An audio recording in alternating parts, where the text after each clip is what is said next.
Los eventos que se describen en Apocalipsis 17 y Apocalipsis 13, tanto la Biblia como el Espíritu de Profecía dicen que se van a repetir al final de la historia. Lo que esa mujer de Apocalipsis 17 hizo en la Edad Media, cómo persiguió a los cristianos, eso se va a repetir al final de la historia del planeta Tierra. Los poderes de este mundo, junto con el Vaticano, se van a unir para dictar leyes que vayan en contra del pueblo de Dios.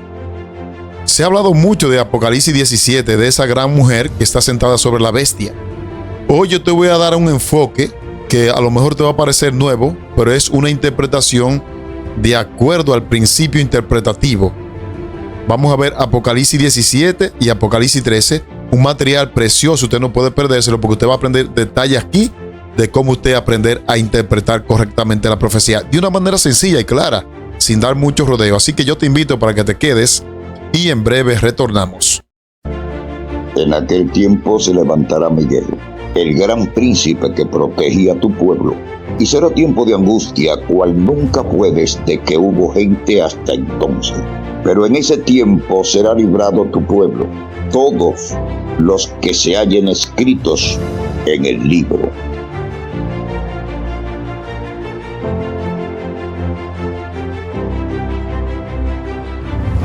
Bien, mis amados, ya estamos de vuelta. Póngase cómodo porque le traigo un tema profético profundo de Apocalipsis 17 y Apocalipsis 13.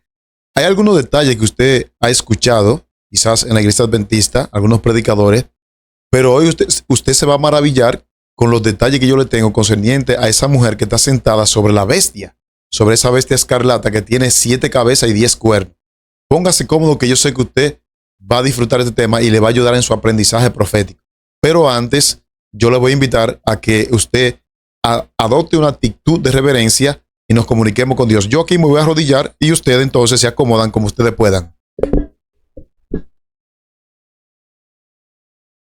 Amante y buen Dios, me escondo detrás de la roca que es Cristo Jesús, para que no me vean a mí, Señor, sino que lo vean a Él y que toda la gloria se la lleve Él. Nosotros solo cumplimos con ser vasijas útiles para llevar la verdad presente en una hora tan solemne como la que nos ha tocado vivir. Bendice a los hermanos que van a ver, todo aquel que vaya a ver este tema, que tu Santo Espíritu se lo ayude a entender para que así se prepare para lo que pronto viene para este planeta Tierra. Te lo pedimos y te lo rogamos, no porque hayan mérito en nosotros, sino por los méritos sagrados de tu Hijo Cristo Jesús. Amén, amén. Bien, mis amados, entonces acomódense, como les dije, porque tenemos mucho material. Es un tema impresionante. Cuando yo lo estaba estudiando, yo dije, wow, pero la palabra de Dios realmente es nueva cada mañana, porque cuántas veces yo no he escuchado hablar de Apocalipsis 17, Apocalipsis 13, de Daniel 7, todos esos textos los vamos a navegar profundamente y usted va a notar detalles interesantes que usted se va a quedar boquiabierto. Vamos entonces inmediatamente a ir a nuestro primer pasaje, que es este que están viendo aquí en pantalla, precisamente Apocalipsis, capítulo 17, y vamos a leer algunos versículos interesantes, y es subrayado en una parte, quiero que usted la note, porque hay muchas imágenes que iremos presentando para ilustrar lo que pasó en la Edad Media y lo que pasará al fin de la historia de este planeta Tierra. Dice así, Apocalipsis 17:3. Y me llevó en el espíritu al desierto. He subrayado la palabra desierto porque más adelante nos vamos a dar banquete. Usted va a ver a qué Juan se está refiriendo cuando habla del desierto. Dice, me llevó en el espíritu al desierto y vi a una mujer sentada sobre una bestia escarlata, llena de nombres de blasfemia, que tenía 7 cabezas y 10 cuernos. Bueno, ahí estamos. Lo primero que yo quiero decirte a ti, que lo que Juan está mirando en esta visión es esto que tú estás viendo en pantalla. Juan está viendo una mujer que está sentada sobre una bestia. Cualquiera que haya estudiado Apocalipsis y ha escuchado en la iglesia reiteradas veces que una mujer en la profecía representa una iglesia. Esta mujer que usted está viendo aquí en pantalla representa la iglesia falsa. Y esta mujer está sentada sobre una bestia. Una bestia en Apocalipsis y en Daniel representa un poder. Pero nos notamos, amados hermanos, que esta bestia tiene características distintivas porque tiene 7 cabezas y 10 cuernos. A eso vamos a ir más adelante. Pero quiero que noten que esta mujer tiene un cáliz en su mano y vamos a ver cómo el mismo apóstol Juan dice que ella está ebria con la sangre de los mártires. Pero ahora, a primera instancia, quiero que noten que esto es lo que Juan vio. Ese es el panorama que Juan vio. Ahora vamos a volver al versículo para que notemos algunos detalles interesantes. Dice Juan, y me llevó en el espíritu al desierto. Entonces yo quiero que ustedes noten aquí que Juan, cuando ve esta mujer sentada en esta bestia, Juan es trasladado de su tiempo al desierto. ¿Ah? Y el desierto, amados hermanos, entonces vamos a encontrar que el desierto es una época, una estación del tiempo. No fue a un desierto sin arena, porque no había un lugar más desértico que la isla de Patmos, donde Juan se encontraba. Así que cuando el texto dice, y me llevó en el espíritu al desierto, lo que pasa es que Juan fue trasladado de su año, cuando él escribió Apocalipsis, fue trasladado al futuro. El desierto aquí es el futuro. Y Juan vio todo lo que ese poder va a ser en el futuro. Y lo vamos a ver. Yo sé que para muchos, incluso en los comentarios van a decir, ¿y de dónde sacó Sandy esto? No se preocupe, vamos a entrar en detalle. Pero quiero leerle a ustedes, quiero leerle una declaración que aparece en el espíritu de profecía concerniente de cómo fue que se originó el papado. Porque esta mujer que ustedes están viendo aquí en pantalla, esta mujer no es más que la mezcla de la iglesia con el Estado. Fíjate que la mujer está sentada sobre la bestia. Vamos a ver en breves instantes qué significa eso, el hecho de que la mujer está sentada sobre una bestia. Pero yo quiero ver con ustedes cómo se formó primeramente el papado. Vamos a ir al espíritu de profecía. Lea conmigo El conflicto de los siglos en la página 48. Dice así: esta avenencia entre el paganismo y el cristianismo dio por resultado el desarrollo del hombre de pecado. Es decir, que al mezclarse el paganismo con el cristianismo, esto fue lo que originó el hombre de pecado, que más adelante vamos a analizar en 2 de Tesalonicenses capítulo 2. Pero no pierda esto de vista, que le va a ayudar mucho. Reitero, la mezcla del paganismo con el cristianismo, esto fue lo que originó el hombre de pecado.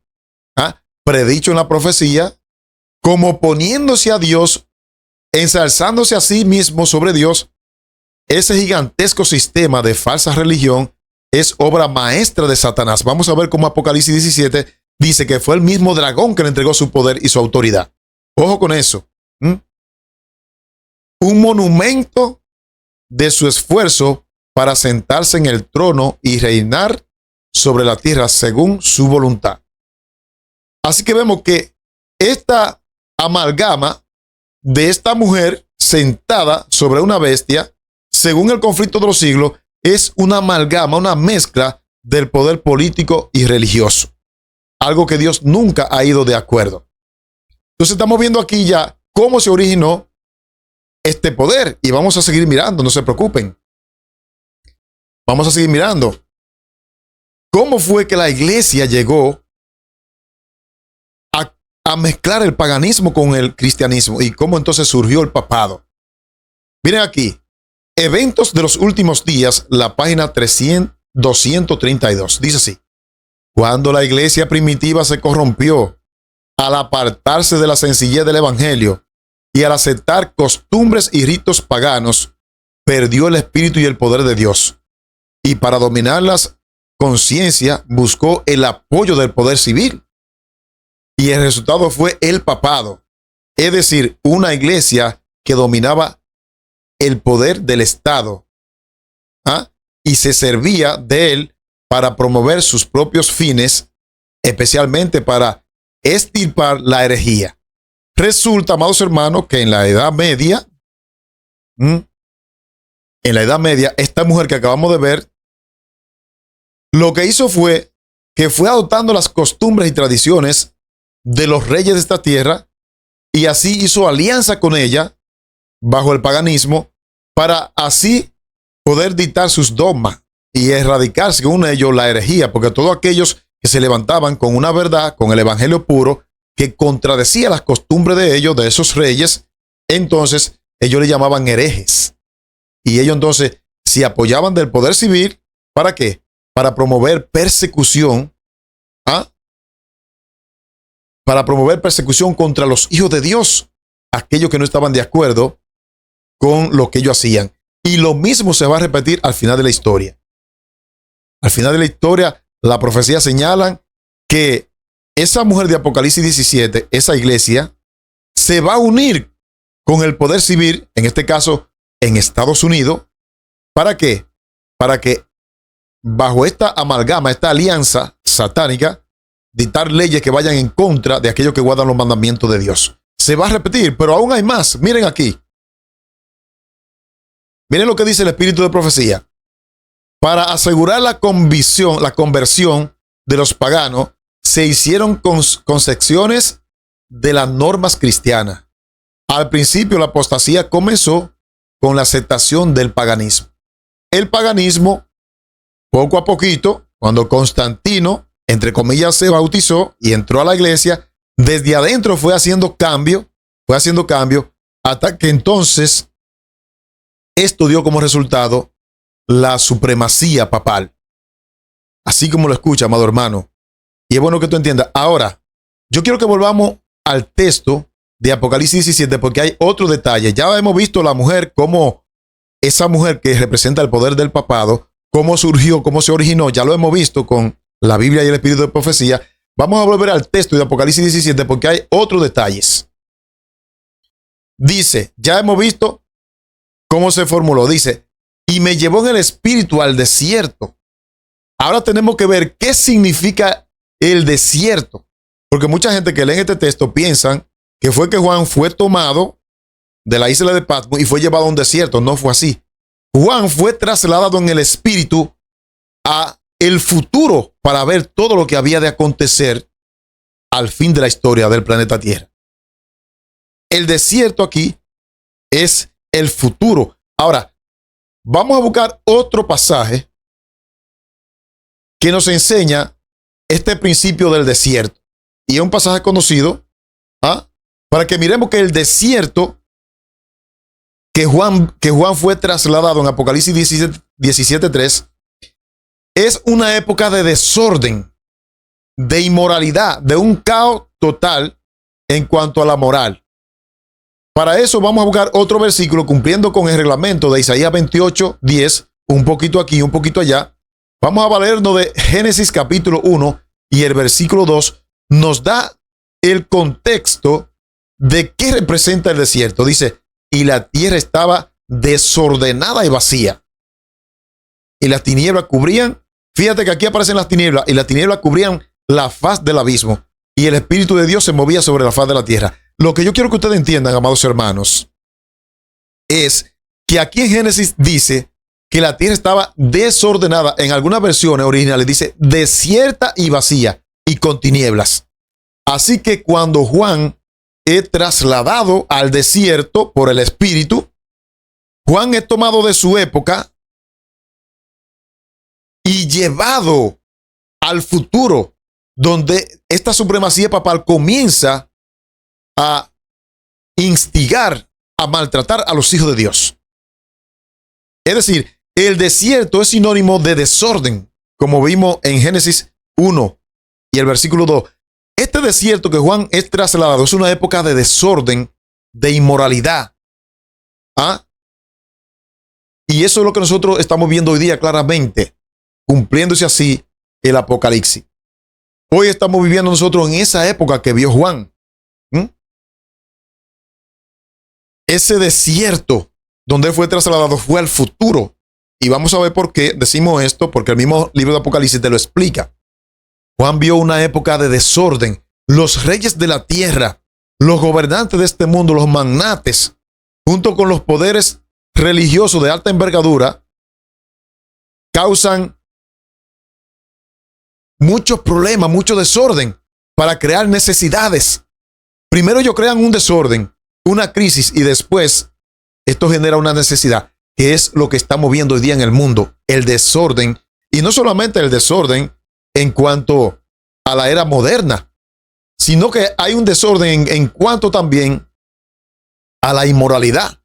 ¿Quién podría decirlo que líderes religiosos se iban a prestar para apoyar un principio que va en contra totalmente de la palabra de Dios? En Génesis dice que Dios creó un hombre para una mujer, pero hoy día los grandes religiosos están a favor del orgullo gay, violando así el principio bíblico de la palabra de Dios. Entonces, cuando Juan es trasladado al desierto, eso es lo que Juan ve. Juan es tomado de su tiempo del año 95, porque Juan escribe el libro de Apocalipsis en el año 95 después de Cristo, y del año 95 Juan es trasladado a la época a partir de la Edad Media para acá, donde el sistema del papado y el hombre de pecado se ha ido desarrollando.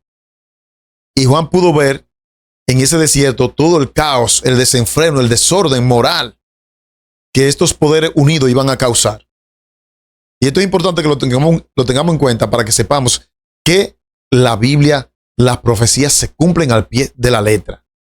Oh, mis amados hermanos, ¿cuántos países ya no han legalizado esta práctica que va en contra de la palabra de Dios? La profecía se cumple al pie de la letra. Ahora, vuelvo y repito, cuando Juan es llevado por el Espíritu, nota el término, él dice, fui llevado por el Espíritu al desierto. Juan es trasladado al futuro, donde él ve lo que va a acontecer por este poder, por esta mujer que está sentada sobre una bestia. Ahora, yo quiero que miremos otro detalle más que tiene el pasaje. Vamos a volver al pasaje. Vamos a sacarle el zumo a este pasaje. Dice que esta mujer estaba sentada sobre una bestia escarlata, que ya vimos que es la mezcla de la religión con el poder civil, con el poder político. Pero esta mujer, esta bestia escarlata, estaba llena de nombres. ¿Qué significa eso? Porque hay muchos predicadores que le han dado otra interpretación, pero ¿qué significa plenitud? Que tiene esa bestia escarlata, está llena de nombres. Eso es importante, nombres de blasfemia. Nombres de blasfemia. ¿Qué significa eso? Que esta mujer tiene el apoyo de todos los reyes del mundo, de todos los presidentes del mundo. Eso es lo que significa. Está llena de nombre. Mira lo que dice aquí el espíritu de profecía. Deseado de todas las gentes, página 776. Ha sido objeto del estudio y el esfuerzo de Satanás unir a la iglesia y al Estado. Dios nunca ha ido de acuerdo con eso. Por eso Jesús dijo, denle a Dios lo que es de Dios y a César lo que es de César. Entonces ha sido aquí objeto del estudio y el esfuerzo de Satanás unir a la iglesia y al Estado desde el principio separados. Y aquí dice la mensajera que son útiles separados y valiosos para la vida del mundo. Unidos vienen a ser un veneno mortífero, tanto para el cuerpo político como para el cuerpo eclesiástico. De esa unión tal brotan las grandes bestias apocalípticas que desgarran cruelmente y aplastan despiadadamente la vida de todos los que se le oponen. ¿Lo ven? De la mezcla del paganismo con el cristianismo, de la mezcla de la religión con el poder político, es que surgen esas bestias. Estas bestias apocalípticas que está mencionando el deseado de toda la gente, se refiere a las bestias de Daniel 7 y a la bestia de Apocalipsis 13 y 17, que son poderes luchando en el mundo por el control mundial. Entonces, cuando el libro de Apocalipsis, capítulo 17, versículo 3, dice que esta bestia estaba llena de nombre, se refiere a que todos los gobiernos del mundo se han unido y han de unirse en plenitud a este sistema religioso, a la iglesia popular. ¿Ah? Y eso nosotros ya lo estamos viendo, amados hermanos. Ya eso lo estamos viendo. Otro detalle importante es que dice el versículo, porque tenemos que ver todos los detalles, dice que esta bestia,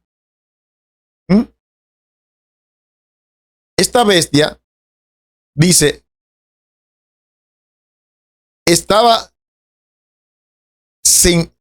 la mujer estaba sentada sobre la bestia, pero aparte de que estaba sentada, y yo me emociono, porque las profecías son bien claras, alguna gente no lo entienden, dice que la mujer estaba sentada en la bestia, pero que aparte de estar sentada, la bestia era escarlata. Es un color que tenemos que verlo en la profecía, porque Dios ha dejado en este enigma hasta el color para que podamos identificar cuál es este poder.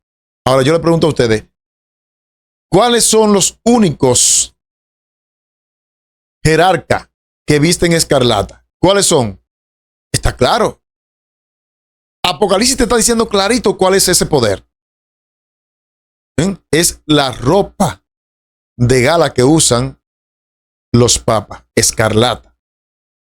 Así que todos estos detalles son interesantes tomarlo en cuenta para nosotros poder tener un cuadro perfecto de a quién está apuntando la profecía.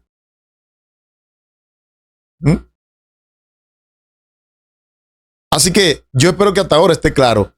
Entonces, cuando dice que esta bestia estaba llena de nombres de blasfemia, llena de nombres, los nombres en la Biblia ejercen una influencia para bien o para mal. Y cuando se habla de nombres, se está hablando de alguien que lleva ese nombre. Y esta mujer estaba llena de nombres de blasfemia. ¿Qué es lo que la profecía está diciendo? Que los poderes de esta tierra se iban todos a unir. ¿Con quién? Con el llamado jefe supremo del Vaticano. Amados hermanos, todos los dirigentes de la ONU están unidos a este poder religioso. Todos los presidentes de la ONU se han postrado delante de este jerarca eclesiástico, cumpliéndose así las profecías de una manera impresionante. De una manera impresionante. Todos los miembros de la ONU, cuando este hombre habla, tiemblan y le obedecen. Mis amados hermanos. Entonces yo le pregunto, ¿se cumple la profecía? Claro que sí, que se cumple al pie de la letra. Ahora vamos a ver 2 versículos más del mismo Apocalipsis 17 y vamos a seguir viendo los detalles. Yo sé que son detalles nuevos para usted, pero usted analícelo con oración y verá que yo no estoy exagerando. Verá que es así. Ahora, vamos a leer Apocalipsis, capítulo 17, versículos 4 y 5. Note, donde vuelve y lo repite, en los versículos anteriores decía que estaba vestida de púrpura y escarlata, y ahora vuelve y lo repite. Y la mujer estaba vestida de púrpura y escarlata, y adornada de oro y de piedra preciosa, y de perla, y tenía en la mano un cáliz de oro lleno de abominaciones y de la inmundicia de su fornicación. Entonces es digno de notar, amados hermanos, es digno de notar que esta mujer que aparece en Apocalipsis 17 dice que está vestida de púrpura y escarlata. Esa mujer. Y ya yo le presenté de qué se visten los papas. Y es de esta mujer que está hablando. Claro, Juan en la visión ve el simbolismo de una mujer y de una bestia, que ustedes están viendo ahí, pero la bestia es un poder político, y la mujer es un poder religioso porque representa una iglesia. Y dice que la mujer está vestida de escarlata y púrpura. Y vemos que quienes se visten así, ¿quiénes son? Los papas, amados hermanos. Tremendo. Vamos a volver al pasaje, hay otro detalle más. Y ahora miren aquí, el versículo número 5. Y en su frente un nombre escrito, un misterio, Babilonia la grande. Y ahora noten el detalle. Ojo, la madre de las rameras. La madre de las rameras y de las abominaciones de ella. Quiere decir entonces que esta mujer, que resulta ser el poder religioso imperante en el mundo, que emperó en la Edad Media y también está emperando hoy día, la iglesia populosa, ustedes saben cuál es. Esta mujer dice que es la madre de las rameras. Quiere decir que ella tiene hijas que son igual que ella. Esto es impresionante porque el mundo cristiano está dividido entre los que guardan los 10 mandamientos de Dios y aquellos que guardan los mandamientos que ellos quieren, sacando así el sábado de los 10 mandamientos de Dios. Todas las iglesias que guardan el domingo y pisotean el sábado se constituyen en hijas de Babilonia. No lo dice Sandy. Lo dice aquí Apocalipsis, dice que ella, Babilonia la grande, es la madre de las rameras y de las abominaciones de ella. Ahora, vamos a corroborar esto. Vamos a corroborar esto con una declaración del espíritu de profecía, porque a Elena de White se le fue presentado este episodio. El conflicto de los siglos, página 383, dice así: Babilonia ha sido acusada de ser la madre de las rameras. Y ahora noten, sus hijas son los símbolos de las iglesias que se aferran a las doctrinas y costumbres de Roma. Impresionante. Hoy en día en el mundo cristiano evangélico, más de un 90% adoran en domingo, cuando la Biblia dice que en sábado. Un sinnúmero de personas siguen creyendo en el infierno y en un lugar de tormento. Todo eso viene del catolicismo romano. Purgatorio, la gloria y todo eso. Entonces, las hijas de la ramera son todas aquellas iglesias que practican las costumbres de su madre. Porque dice un adagio, donde está el palo está la astilla también. Ahora, vamos a ir a un verso tremendo de Apocalipsis 17, que es el verso 6. Y ahora es que nosotros nos estamos metiendo en agua profunda. Dice, vi a la mujer ebria de la sangre de los santos y de la sangre de los mártires de Jesús. Y cuando la vi, dice el apóstol, quedé asombrado con gran asombro. Esta mujer estaba ebria. ¿Saben lo que hacía la supremacía papal? ¿Saben lo que hacían los papas, la iglesia romana? Que cuando una gente se levantaba en contra de lo que ellos decían, entonces eran llevados a concilio, donde allí habían unos encapuchados preparados, los que ejecutaban la llamada Santa Inquisición, que de santa no tenía nada. Y era llevado a juicio, pero un juicio donde ellos ni siquiera podían hablar, lo mandaban a callar. No podían defenderse. El juicio se celebraba y era algo diabólico, porque ¿qué juicio era ese donde no se le otorgaba la oportunidad para que ellos se defendieran? Eran encadenados mujeres y hombres que tenían la luz del evangelio puro, y se le leía la sentencia, y posteriormente, ¿qué hacían? Eran llevados a los coliseos. Muchos de ellos eran crucificados, otros quemados en hoguera, y los demás llevados a los coliseos, donde era un espectáculo, porque la fiera, los leones, lo devoraban. Por eso dice Apocalipsis que la mujer estaba ebria de la sangre de los mártires. Es tanto así, amados hermanos, es tanto así, que miren lo que dice esta información, y esta información está pública. Usted la puede buscar en Wikipedia, que fue de donde yo la saqué. Miren, en el año 538, que fue cuando empezó la supremacía papal, solo había una población mundial de 500 millones de personas, de los cuales desde 538 hasta 1798 se estima que la Inquisición ejecutó directamente a unas 3,000 personas. Ejecutó, cuando hablamos de ejecutarlo, era que lo degollaban. Pero la cifra de muertos alcanzó hasta 1.500 millones. Perdón, 1.500.000. Oye eso, los ejecutados fueron 300.000. Esos fueron ejecutados directamente. Pero la cifra de los muertos, dice aquí este párrafo, que fue 1.500.000 de personas muertas en la Edad Media. 1.500.000 es mucho para el porcentaje de la población mundial, que eran 500 millones para ese entonces. Esa información usted la puede corroborar en Wikipedia, pero eso hizo la llamada Santa Inquisición, donde murió mucha gente, donde la sangre clamaba delante de la presencia de Dios. Pero de una población de 500 millones que mueran 1.500.000. Oye, eso representa mucho. Todo eso lo hizo ¿quién? La supremacía papal. Ahora, esa mujer, para poder perseguir a los cristianos, para poder matarlos, ¿qué hacía esa mujer? Cuando la Biblia dice que ella está montada, y yo siempre le pongo el ejemplo, cuando alguien monta un caballo, el caballo no es el que sabe para dónde va. Si usted monta un burro o un caballo, él no se pertenece. Quien lo guía es quien va montado. De modo que esta mujer, que es la iglesia falsa, ¿qué hizo en la Edad Media? Se montó en el poder político, en el poder de los reyes. ¿Para qué? Para poder gobernar a los reyes de la tierra. Así como usted guía al caballo, esta mujer, al estar sentada sobre la bestia, ella era la que dominaba, porque ella era la que estaba sentada. Usaba el poder político para ejercer sus planes.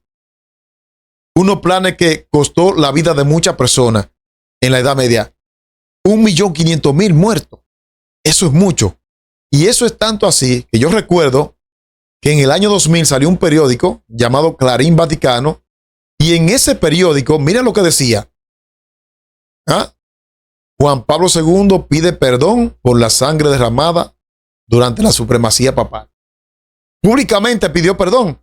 Fue el único papa que reconoció todas las muertes que ocurrieron desde el año 538, que fue cuando comenzaron los 2300 años que menciona Daniel 7 y Apocalipsis 17, y terminaron en 1798. Desde 538 hasta 1798, 1.500.000 cristianos murieron.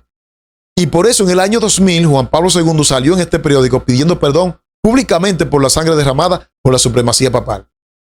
Lo que pasa es que la gente no estudia la historia, pero la historia está ahí.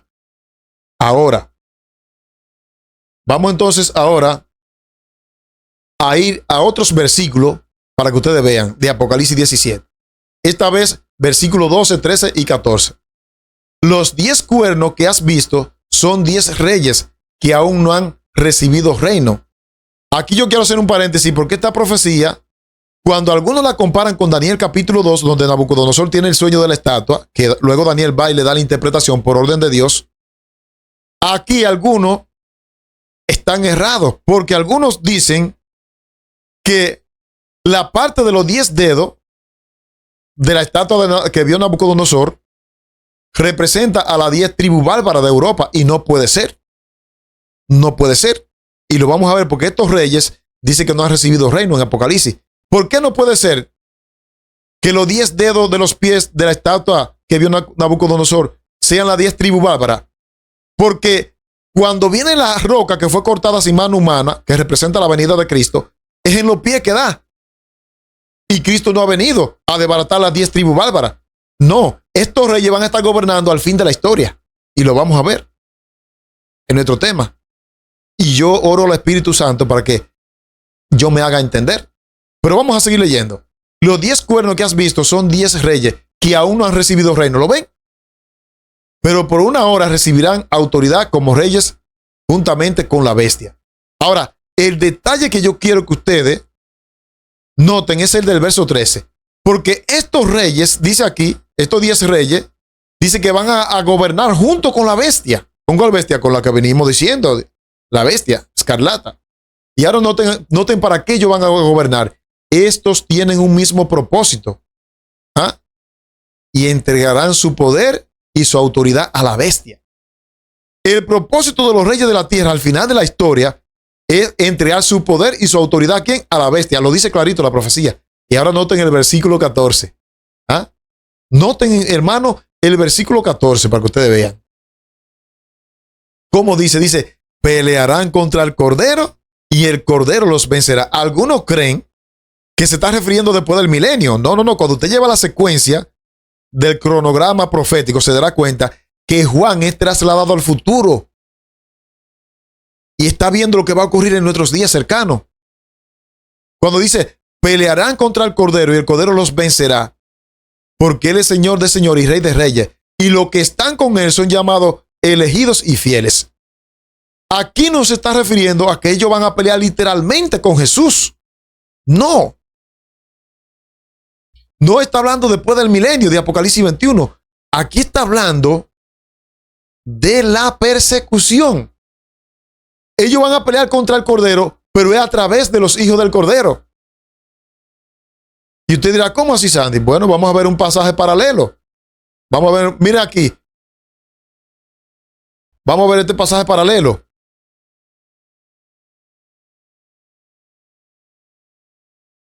Hechos capítulo 9, versículo 5.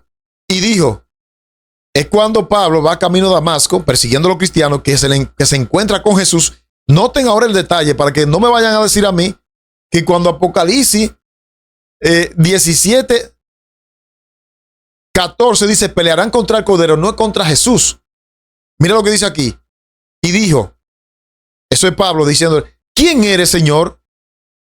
Y entonces Jesús le contestó y le dijo, yo soy Jesús a quien tú persigues. Ahora yo te hago la pregunta, tú que estás viendo el tema.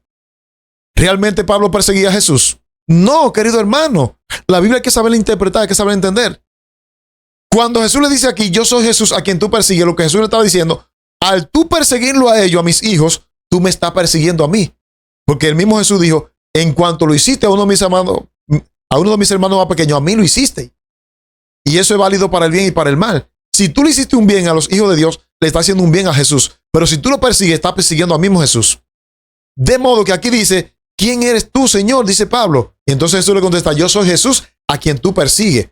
Entonces, Pablo no estaba persiguiendo a Jesús. Pablo estaba persiguiendo a los que seguían a Jesús, a los que seguían la doctrina pura. Entonces, en Apocalipsis capítulo 17, cuando Juan dice, en el versículo 14, pelearán contra el Cordero y el Cordero lo vencerá, no es contra Jesús, es contra nosotros o contra los que estén vivos para ese tiempo. Está hablando de el decreto cuando vayan a perseguir a los cristianos. Ahí que van a pelear, pero se nos garantiza la victoria porque dice, y el Cordero lo vencerá. Amados hermanos, todo está ahí en la profecía. Hemos visto que cuando dice que pelearán contra el Cordero, realmente no es una guerra como la que nos imaginamos. No es así. Es en la persona de sus hijos. Y esto tiene avale en el espíritu de profecía. Ahora, vamos a ver otro detalle de Apocalipsis 17. No nos hemos ido de ahí. Vamos a ver otro detalle. Y me dijo, también las aguas, note usted, que has visto, donde la ramera se sienta, ahora note como dice la profecía, son pueblos, muchedumbres, naciones y lengua. La iglesia adventista no se inventó que la iglesia que tiene más gente actualmente del llamado cristianismo es la iglesia apostólica y romana o católica romana, porque de apostólica no tiene nada, porque los apóstoles guardaban la ley de Dios. Sin ofender a mis hermanos, porque hay muchos hermanos católicos que se van a salvar. Eso lo dice la profecía. No estamos atacando, no estamos denunciando a una persona en particular, sino estamos identificando este poder de Apocalipsis 17. Pero aquí dice claramente que este poder, esa mujer que está sentada sobre muchas aguas, son pueblos, muchedumbres y lenguas. Ahora yo le pregunto a ustedes, ¿cuál es esa iglesia que tiene más personas? Bueno, la iglesia católica romana es la que tiene más personas. Estamos hablando del cristianismo. No estamos hablando de los musulmanes, ni el hinduismo, nada de eso, porque ellos no pertenecen al cristianismo. Estamos hablando del cristianismo. La iglesia que más gente tiene es la iglesia católica. Eso debe quedar claro. Y la profecía está apuntando que esa mujer, dice aquí, está sentada sobre muchas aguas, que son pueblos, muchedumbres y naciones. Mírenlo ahí claramente. O sea, que no es cosa mía. Ahora, otra evidencia más de que esa es la iglesia que está identificando aquí en Apocalipsis 17:14, 17:15. Cuando el Papa sale por los países, todo el mundo se arrodilla a él, porque él dice que es el vicario de Dios aquí en la tierra, que es el representante de Dios aquí en la tierra. Y la gente lo han creído, porque no estudian la profecía, y se arrodillan delante de él, cuando el único que merece honra y gloria y adoración es nuestro Señor Jesucristo. Pero la gente lo adoran a él como Dios, y eso estaba predicho en la profecía, lo vamos a ver más adelante. Ahora, vamos a leer otro versículo más, esta vez el versículo 18, y vamos a caer otra vez donde decía Apocalipsis 17, los primeros versículos, que esa bestia estaba llena de nombres, donde yo decía que representan reinos, especialmente los miembros de la ONU. Vamos a ver otro versículo que avala esto. Apocalipsis 17, 18. La mujer que has visto es la gran ciudad que reina sobre los reyes de la tierra. ¿Lo ven? Está clarísimo. Ahora, cada vez que el Papa tiene una reunión en la ONU, ¿sabe lo que hacen ellos? Se arrodillan delante, todos los presidentes se arrodillan delante de el Papa. Amados hermanos, todos se arrodillan. Todos se arrodillan. Vamos ahora a viajar de Apocalipsis 17, vamos a viajar ahora a Daniel 7, porque Daniel 7 es un paralelo de Apocalipsis 17. Vamos allá, por favor. Ese mismo poder que en Apocalipsis 17 está representado por una mujer sentada sobre una bestia, aquí en Daniel 7 está representado por un cuerno pequeño. Y ese cuerno dice, y hablarás palabras contra el Altísimo, y a los santos del Altísimo quebrantará, y pensará en cambiar los tiempos y la ley. Y serán entregados en sus manos los fieles hasta tiempo, tiempo y medio tiempo. Esto de tiempo, tiempo y medio tiempo son los 1260 años de persecución de supremacía papal que comenzó en el año 538 y terminaron en 1798. Más adelante voy a explicar un poquito cuándo comenzó ese periodo y cuándo terminó. Pero aquí dice que este poder iba a hablar palabras contra el Altísimo y que iba a pensar en cambiar los tiempos y la ley. Ahora yo le pregunto, ¿lo ha hecho eso él, sí o no? Claro que sí. Claro que sí que lo ha hecho. Ha cambiado los tiempos y la ley, este poder. Cuando usted lee la Biblia, en los 10 mandamientos que están expresos en Éxodo capítulo 20, y lo compara con los 10 mandamientos que están en el catecismo, usted notará que hay un cambio drástico allí. Ahora yo te pregunto a ti que está viendo el tema, ¿quién es el hombre para hacer cambio en la ley de Dios? Porque Dios mismo no cambia ni tiene sombra de variación. Y su ley es eterna, no cambia tampoco. Pero el hombre se empeña en cambiar lo que Dios hace. Y este poder, dice Daniel capítulo 7, versículo 25, que pensaría en cambiar los tiempos y la ley, y ya lo hizo. De modo que la profecía se cumple al pie de la letra. Mire lo que dice Conflicto de los Siglos concerniente a este aspecto. Una vez suprimido lo que descubría el error, la Biblia, Satanás hizo lo que quiso. La profecía había declarado que el papado pensaría en mudar los tiempos y la ley. Daniel 7, la Mensajera está citando el texto que leímos, Daniel 7, 25. La iglesia de Roma, quitando el segundo mandamiento que prohíbe la adoración a imágenes, y dividiendo el 10º para conservar el número de los 10, dio la primera estocada a la ley de Dios. No solamente cambiaron el segundo, sino que también dividieron el 10º mandamiento para que le diera el número, porque ellos sabían que si no le daba 10, la gente iba a estar chivo. Hicieron ese cambio, cumpliéndose así Daniel 7, 25, al pie de la letra. Y si usted no me cree, usted que es católico, lea el catecismo y compárelo con lo que dice la Biblia. Ahora yo te hago una pregunta. ¿Cuál vale más, la Biblia o el catecismo? La Biblia. La Biblia es nuestra regla de fe. Pero este poder hizo ese cambio. Y la gente aún así permanece en ciego. Ahora, vamos a ver este mismo poder, pero ahora vamos a irnos a Apocalipsis 13, porque este poder también está en Apocalipsis 13. Vamos a verlo allá, por favor. Y aquí es que nosotros vamos a entrar en aguas profundas. Apocalipsis capítulo 13. Esta vez el verso 2. Y la bestia que vi era semejante a un leopardo. Ojo con estos detalles. Era semejante a un leopardo. Y sus pies como de oso. Y su boca como boca de león. Y ahora noten ustedes. Y el dragón, la serpiente antigua que se llama Diablo y Satanás, le dio su poder, su trono y grande autoridad. Quiere decir, amados hermanos, que quien le da el poder a esta bestia, a este poder religioso, es el mismo diablo. Pero lo interesante de la profecía dice que esta bestia era semejante a un leopardo.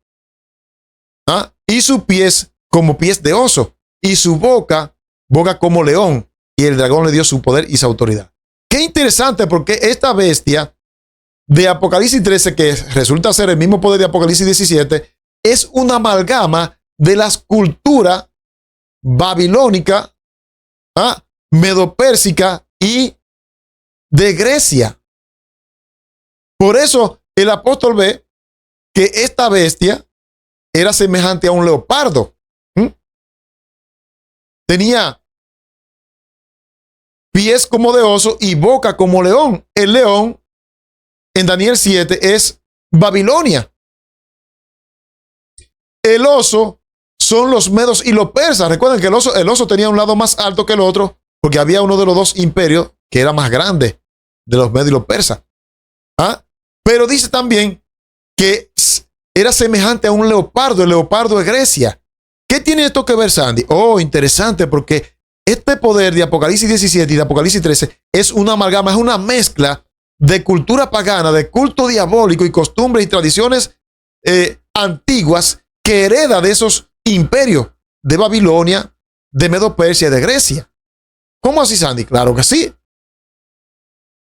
Los cultos diabólicos que se hacían, las adoraciones que esta cultura tenían, Roma lo heredó de ellos.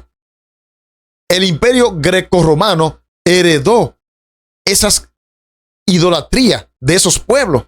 Y por eso es que nosotros vemos que todavía hay gente que adora imágenes, que todavía hay gente que hace Domingo de Ramos, un sinnúmero de cosas que no son bíblicas, porque fue que ese poder heredó de esas culturas, esas tradiciones. Por eso se identifica que se parece a un oso, a un leopardo y a un león. El león en Daniel 7 es Babilonia, el oso son los medos y los persas y el leopardo es Grecia. Quiere decir que este poder heredó las costumbres y tradiciones y culto pagano de esos poderes. Interesante ese detalle. ¿Por qué? Para nadie es un secreto que lo babilónico incluso, oigan lo que hacían los babilónicos. Los babilónicos tenían un dios que representaba a Belcebú y ellos le sacrificaban un cerdo. Todas estas tradiciones que ustedes ven en la Iglesia Católica es porque la ha heredado de esos poderes de la antigüedad. Y así la profecía lo señalan, no es una cosa mía. Tremendo, amados hermanos. Ahora, vamos a seguir viendo, porque hay más detalle. Apocalipsis 13, versículos 3 y 4. Vi una de sus cabezas como herida de muerte. Ojo con ese término. Vamos para allá ahora. Pero su herida mortal fue sanada y se maravilló toda la tierra en pos de la bestia. Y ahora noten ustedes. Y adoraron al dragón que había dado autoridad a la bestia. Y adoraron a la bestia diciendo, ¿quién como la bestia? ¿Y quién podrá luchar contra ella? Interesante e impresionante al mismo tiempo, porque dice aquí que una de sus cabezas, recuerden que en Apocalipsis 17 la identificamos con 7 cabezas y 10 cuernos. Pero una de esas cabezas dice que fue herida de muerte. Necesitamos identificar cuál cabeza fue esa y en qué punto de la historia eso ocurrió, porque la profecía apuntan que esa herida iba a ser sanada. Y yo te voy a decir una cosa, esa herida hace muchos, pero muchos años que comenzó a sanarse. Comenzó a sanarse. Esa herida comenzó a sanarse. ¿Cuándo fue que recibió la herida? Bueno, amados hermanos, ustedes recordarán que cuando Napoleón Bonaparte envió al general Berthier, tomó preso al Papa Pío XI. Lo tomó preso y lo llevó al exilio y allí él murió. En esa misma época, Entonces, ¿qué ocurre? Que recibió una herida de muerte. Cuando Napoleón Bonaparte manda al general Berthier y toma preso al Papa Pío XI, ahí es que se cumple la profecía y recibe una herida de muerte. ¿Por qué? Porque la supremacía ahí terminó. Ahí terminaron los 1260 años. En el 1798. Un poquito antes, el conflicto de los siglos dice que Dios acortó los días porque si lo hubiese prolongado, ninguna carne se salvaría. Lo mismo que va a ocurrir ahora al final de la historia. Sí, lo mismo que se va a repetir. Entonces, en ese punto de la historia es cuando sufre la herida de muerte. Pero la profecía dice que esa herida mortal iba a ser sanada. Ya hemos visto cuándo fue herido, ahora necesitamos entender cuándo comenzó a sanarse. O pues resulta ser que Benito Mussolini entonces le devolvió al Papa de ese entonces, le devolvió todo el terreno que Napoleón Bonaparte le había quitado. Y no solamente el terreno, todo el poderío. En el 1929, Benito Mussolini le devolvió todo el poderío, los terrenos, la sede del Vaticano, se lo devolvió bajo un tratado llamado el Tratado de Letrán, donde ellos hicieron un pacto y allí entonces el Vaticano recibió la curación, no por completo, sino el principio de la curación de la herida, porque la profecía dice que la herida se iba a sanar. Oh, amados hermanos, la profecía se cumple al pie de la letra. Entonces, mis queridos hermanos, estamos viendo aquí que esto se cumple tal y como lo dicen la profecía. Vemos cómo Benito Mussolini le devolvió en el 1929 todo lo que el Papa había perdido cuando Napoleón Bonaparte lo tomó preso. Y la herida, entonces ahí comenzó nuevamente a sanarse desde entonces. Pero la Biblia no nos deja en tiniebla. El apóstol Pablo dice que ese mismo poder, justo antes de la venida de Cristo, se iba a manifestar. ¿Dónde lo dice Sandy? Segunda de Tesalonicenses, capítulo 2, versículos 3 y 4. Dice Pablo allí: nadie os engañe en ninguna manera, porque no vendrá sin que antes venga la apostasía y se manifieste el hombre de pecado, el hijo de perdición, el cual se opone y se levanta contra todo lo que se llama Dios o es objeto de culto, tanto que se sienta en el templo de Dios como Dios, haciéndose pasar por Dios.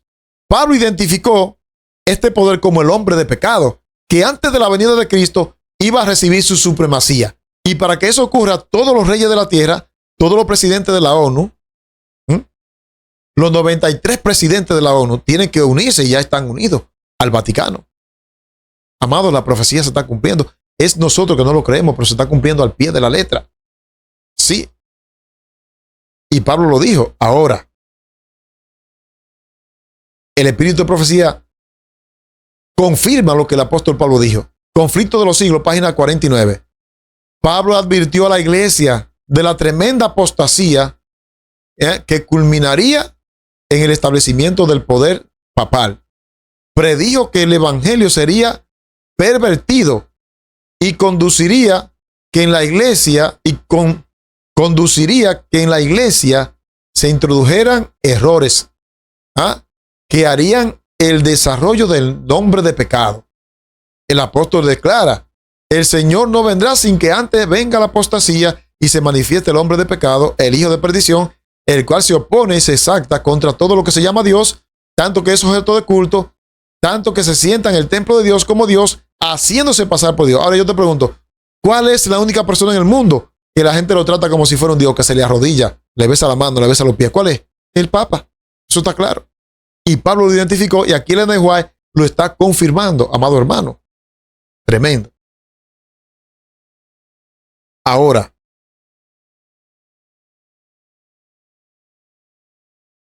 ella comentando a 2 Tesalonicenses 2:7 dice, en Historia de la Redención, ya está en acción el misterio de iniquidad. Es refiriéndose a ese poder. Ya en aquella época vio cómo se introducía sobretísicamente en la iglesia los errores que habrían de preparar el camino para el desarrollo del papado. Desde ese tiempo ella lo vio. La profecía no se equivocan. Quienes nos equivocamos somos nosotros porque somos falibles. Pero la profecía no se equivocan, amado hermano. Ahora, este poder va a repetir lo mismo que hizo en la Edad Media. Al final de la historia va a buscar el apoyo político para dictar sus dogmas y sus leyes que vayan en contra del pueblo de Dios. Para así dictar la ley dominical.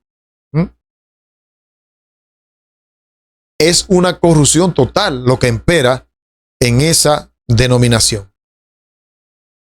La Biblia, hablando de este poder, el profeta Miqueas fue inspirado para hablar, y la sierva del Señor usa este pasaje para hablar de este poder. Sus jefes juzgan por cohecho. ¿Dónde es que se venden la indulgencia? Incluso en este año 2025, a mediados por ahí, se celebró el jubileo donde ellos estaban vendiendo y regalando indulgencia plenaria. Aquellos a quienes ellos se la regalaban, ¿saben lo que tenían que hacer?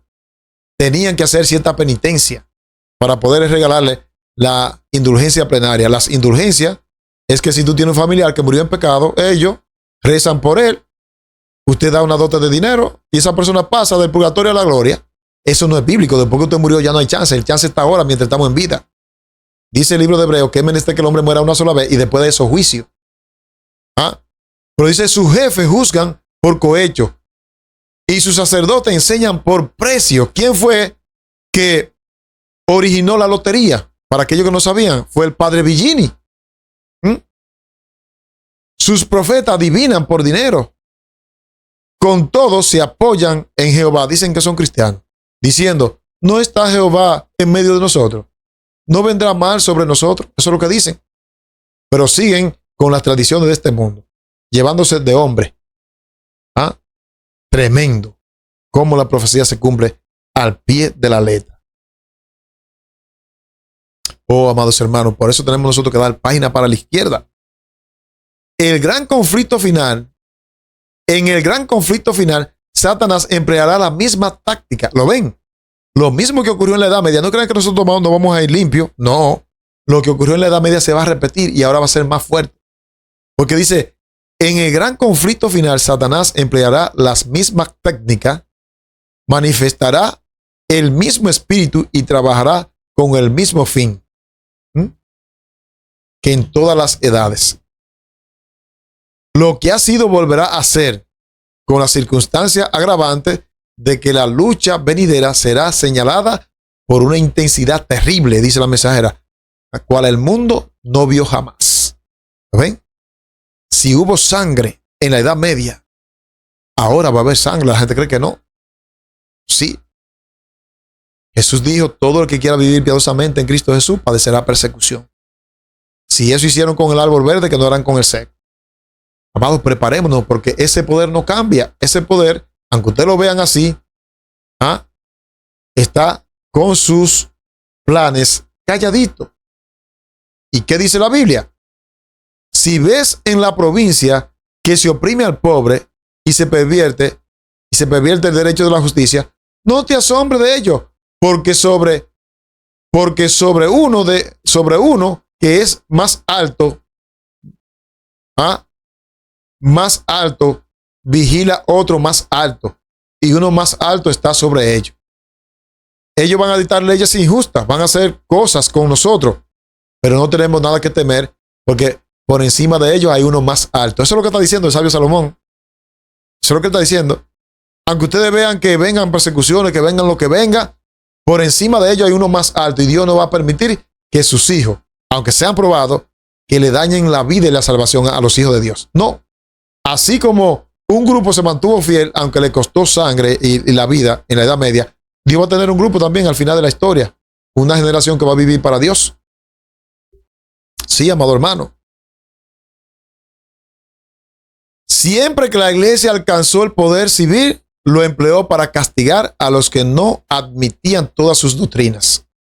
La iglesia protestante, que siguieron las huellas de Roma, al aliarse con los poderes mundanos, manifestaron el mismo deseo de restringir la libertad de conciencia. Ustedes ven que ahora hay muchos evangélicos pentecostales que están abogando que sí que son cristianos. Pero cuando llegue este tiempo que está señalando la profecía, que este poder, esta mujer de Apocalipsis 17, esta bestia de Apocalipsis 13, cuando tome su supremacía y esa herida se acabe de sanar, cuando hagan alianza con Estados Unidos, las iglesias que son hijas de la ramera, que están guardando el domingo y están guardando las tradiciones católicas, se van a unir a ellos también. Y ellos mismos van a restringir la libertad de conciencia. La profecía no se pueden equivocar, amado hermano, como lo oye. Pero todo el mundo tendrá que tomar una decisión. Todo el mundo. Todo el mundo tendrá que tomar una decisión. No habrá término medio. Y esa decisión yo la estoy decidiendo, valga la redundancia, ahora. Con mi actitud de adoración. Todo el mundo estará de un lado o del otro. Eso dice el espíritu de profecía. Estaréis totalmente de un lado o del otro. Cristo atrae hacia su lado. Satanás enarbola toda atención para atraer a su lado. Y ahora viene la pregunta. Manuscrito, página 194. Viene la pregunta. ¿A quién elegiréis? Eso es para meditar. Porque muchas veces nosotros mismos como cristianos, nosotros como adventistas, muchas veces en nuestra forma de adoración, estamos eligiendo a Babilonia, tristemente, en nuestra forma de adorar. Dice, ¿a quién elegiréis? Y hay otra pregunta. ¿Bajo qué bandera os pondréis? Ahí está la pregunta. Es para meditar. Hemos visto todo lo que este poder hizo. ¿Cuándo surgió? ¿Cuándo fue su herida? Comenzó a sanarse. ¿Qué va a hacer en el futuro? ¿Cómo Juan fue llevado al futuro para ver lo que hoy en día tú y yo estamos viendo?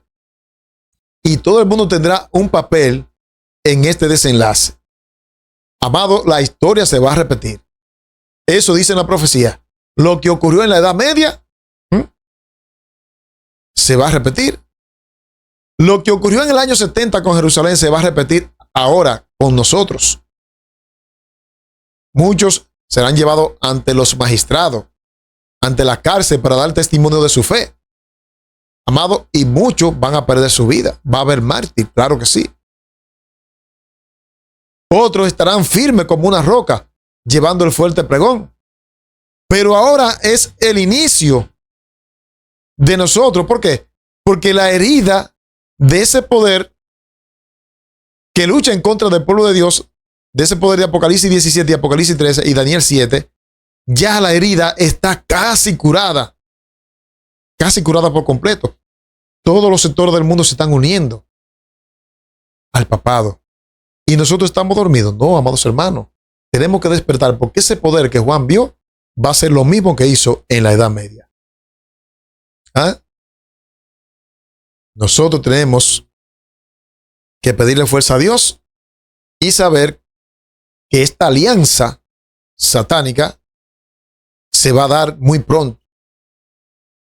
Todos los poderes de la tierra se van a aliar, a unir contra esta mujer que es la iglesia popular, la iglesia grande, la iglesia católica. Y cuando se unan, entonces va a llegar ese tiempo que se sabrá si realmente Sandy tenía fe. Ahora es el momento de preparación, amados hermanos. Ahora es el momento de tú y yo estar en guardia. Si ese es tu deseo, yo te invito para que juntos vayamos a Dios por medio de otra oración. Vamos a orar. Querido Dios, hemos predicado tu palabra. Hemos dicho la profecía. Estoy seguro que muchos en los comentarios no van a estar de acuerdo con las ideas y argumentos que he presentado bajo la inspiración de un escrito está. Siempre habrá competencia, pero nuestro único propósito de corazón es que los hermanos despierten, que se pongan a estudiar las profecías, que tú vas a ir arrojando luz. No hay una interpretación privada, dice el apóstol Pedro. La luz de la aurora del creyente va en crecimiento. Cada quien puede tener una luz sobre un texto sin contrariar el énfasis de ese pasaje. Te pedimos que nuestros hermanos aprendan, Señor, y que puedan estar firmes para que cuando tú vengas en gloria y cuando lleguen estos tiempos que demos testimonio de nuestra fe para honra y gloria de tu nombre. Gracias por tu amor y por tu misericordia. Bendícelos a ellos, aquellos que están pidiendo por su salud, rogamos por ellos también. Ayúdele a aquellos que siempre colaboran con un granito de arena. En el nombre y por los méritos de Jesús. Amén.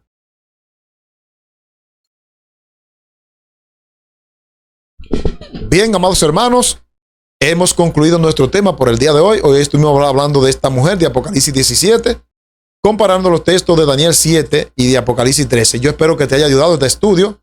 Si tú difieres conmigo en cuanto a una idea, no vamos a dejar de ser amigos ni hermanos por eso. No, tú puedes sacar tu propia conclusión, pero esto es lo que indica la profecía, lo que hemos presentado. También las diapositivas están completamente gratis. La voy a regalar a aquellos que escriban al número que está apareciendo en pantalla. Recuerden, mis amados hermanos, aquí somos una comunidad bastante grande. Un servidor lo único que hace es predicar la verdad presente a tiempo y afuera de tiempo. Y yo puedo subsistir con su apoyo.